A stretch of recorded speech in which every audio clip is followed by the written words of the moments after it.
लग्नाचे दागिने म्हणजे श्रीमंत पेशवाई दागिने, नाशिकचे सुप्रसिद्ध सराफ मयूर अलंकार सराफ।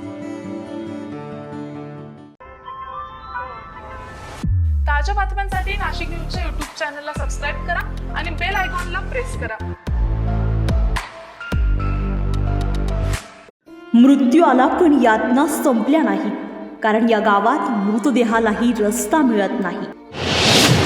21व्या शतकातलं हे वास्तव आहे, जिथे माणसाला शेवटचा प्रवासही बैलगाडीतून करावा लागतोय। जिवंतपणी त्रास सहन केला आणि मृत्यूनंतरही सन्मान मिळाला नाही। सुकेने गावातली ही वेदनादायक वस्तुस्थिती। आम्हाला ते प्रेत बैलगाडीमध्ये आणावं लागले। नाशिक जिल्ह्यातील सिन्नर तालुक्यातील मौजे सुकेने गावात एक हृदय पिळवटून टाकणारी घटना समोर आली आहे, जिथे एका व्यक्तीच्या मृत्यूनंतरही त्याच्या कुटुंबाच्या आणि गावकऱ्यांच्या वेदना संपलेल्या नाहीत। संपतराव काळे यांचं निधन झालं। घरात शोककळा पसरली। नातेवाईकांच्या डोळ्यात अश्रू तर वातावरणात दुःखाची दाट छाया। पण या सगळ्या दुःखावर आणखी एक जखम करणारी गोष्ट म्हणजे त्यांच्या मृतदेहाला मळ्या वस्तीतून गावात आणण्यासाठी साधा नीट रस्ताही नव्हता। होय, आजच्या आधुनिक काळातही अशी परिस्थिती पाहायला मिळतेय, जिथे माणसाला जगताना तर सोयी नाहीतच, पण मृत्यूनंतरही सन्मानानं प्रवास करण्यासाठी साधा रस्ता नाहीये। अखेर गावकऱ्यांना संपतराव काळे यांचा मृतदेह अक्षरशः बैलगाडीत टाकून गावात आणावा लागला।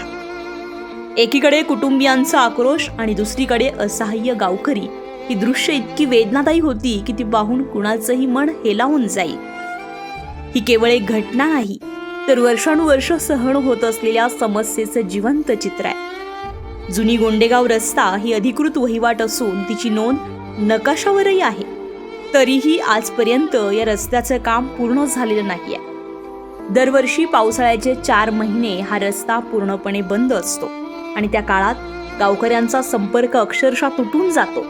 आजच्या घटनेनं मात्र या दुर्लक्षित वास्तवाला पुन्हा एकदा उघड केलाय। संपतराव काळे यांच्या मृत्यूनंतर घडलेला हा प्रसंग केवळ एका कुटुंबाचा नाही, तर संपूर्ण व्यवस्थेवर प्रश्नचिन्ह उभं करणार आहे। विकासाच्या घोषणा मोठ्या प्रमाणावर केल्या जातात, योजनांची यादी वाढत जाते, पण प्रत्यक्षात काही गावांमध्ये अजूनही मूलभूत सुविधा पोहोचलेल्या नाहीत। हीच खरी शोकांतिका आहे। गावकऱ्यांची मागणी अत्यंत साधी आणि रास्त आहे।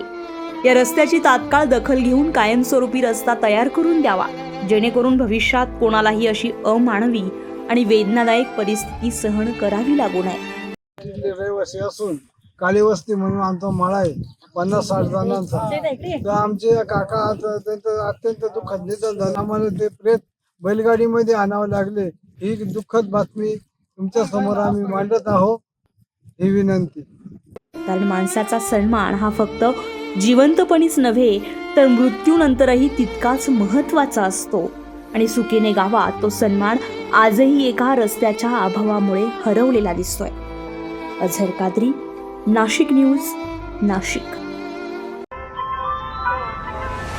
ताज्या बातम्यांसाठी नाशिक न्यूजच्या YouTube चॅनलला सबस्क्राईब करा आणि बेल आयकॉनला प्रेस करा।